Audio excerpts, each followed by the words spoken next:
Saya dari Program Studi Pendidikan Guru Sekolah Dasar Fakultas Keguruan dan Ilmu Pendidikan Universitas Hairun Ternate, semester 3. Di sini saya akan menjawab beberapa soal yang terkait dengan tugas UTS kami, yaitu mata kuliah Bahasa Indonesia. Soal yang pertama yaitu arbitrer, unik dan produktif merupakan bagian dari sifat bahasa. Jelaskan menurut Anda ketiga sifat bahasa tersebut disertai contohnya. Menurut pendapat saya, bahasa bersifat arbitrer artinya hubungan antara lambang dengan yang dilambangkan, tidak bersifat wajib, bisa berubah dan tidak dapat dijelaskan. Mengapa lambang tersebut mengonsepsi makna tersebut? Contohnya secara konkret, sapi dan kuda melambangkan sejenis binatang atau hewan. Dan bahasa bersifat unik yaitu karena di setiap bahasa memiliki ciri khas sendiri yang dimungkinkan tidak dimiliki oleh bahasa yang lain. Contohnya, kalimat dia menangkap ikan.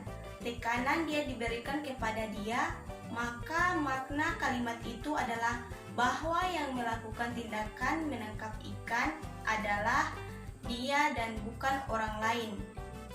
Sedangkan bahasa bersifat produktif artinya dengan sejumlah unsur yang terbatas namun dapat dibuat satuan-satuan tujuan yang hampir tidak terbatas. Misalnya dicontohkan menurut Kamus Umum Bahasa Indonesia Susunan WJS Purwadarminta, bahasa Indonesia hanya mempunyai kurang lebih 23.000 kosakata. Tetapi dengan 23.000 buah kata tersebut dapat dibuat jutaan kalimat yang tidak terbatas. Baik, selanjutnya pertanyaan yang kedua. Jelaskan menurut Anda mengapa bahasa Melayu disebut sebagai cikal bakal bahasa Indonesia. Menurut saya, karena bahasa Melayu merupakan suatu kebudayaan bagi Indonesia. Jadi bahasa Melayu ini tidak hanya sekedar sebagai alat komunikasi perdagangan, tetapi juga di bidang visual alat komunikasi massa.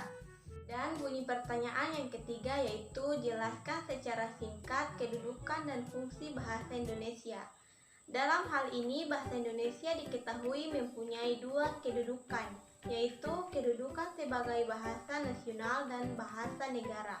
Dalam kedudukannya sebagai bahasa nasional, fungsi bahasa Indonesia adalah sebagai lambang kebanggaan kebangsaan, identitas nasional, alat berhubungan antar warga, antar daerah dan antar budaya, serta alat pemersatu suku, budaya dan bahasa di Nusantara.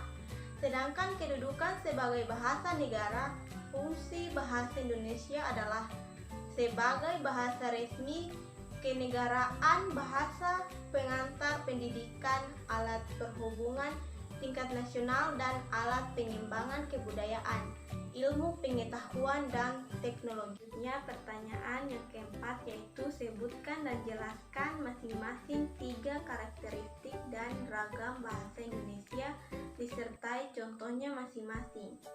Tiga karakteristik yaitu yang pertama cendekia, artinya bahasa itu digunakan secara tepat dan seksama sehingga gagasan yang disampaikan penulis dapat diterima oleh pembaca secara langsung. Contohnya, kemajuan informasi pada era globalisasi ini dikhawatirkan akan terjadi pergeseran nilai-nilai moral bangsa Indonesia.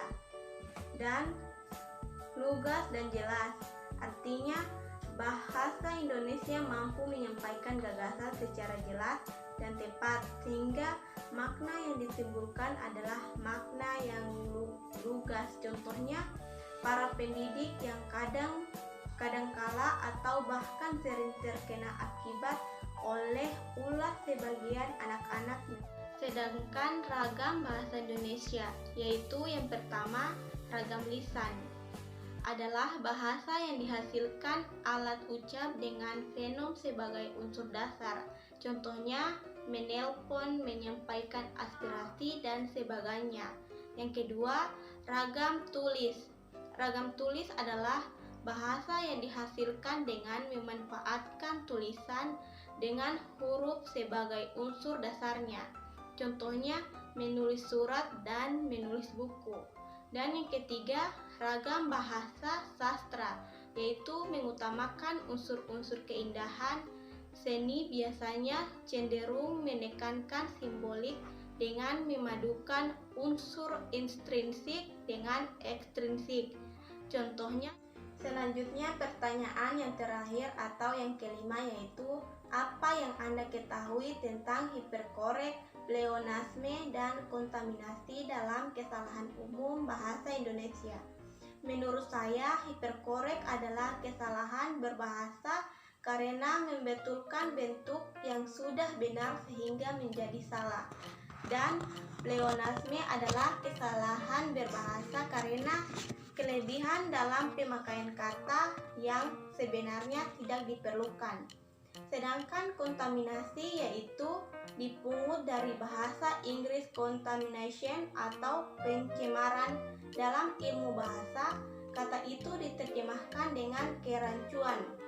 Rancu artinya kacau dan kerancuan artinya kekacauan. Itulah jawaban singkat dari pertanyaan UTS pada mata kuliah Bahasa Indonesia. Apabila ada kesalahan, mohon dimaafkan. Sekian dari saya. Wabillahi taufiq walhidayah. Wassalamualaikum warahmatullahi wabarakatuh.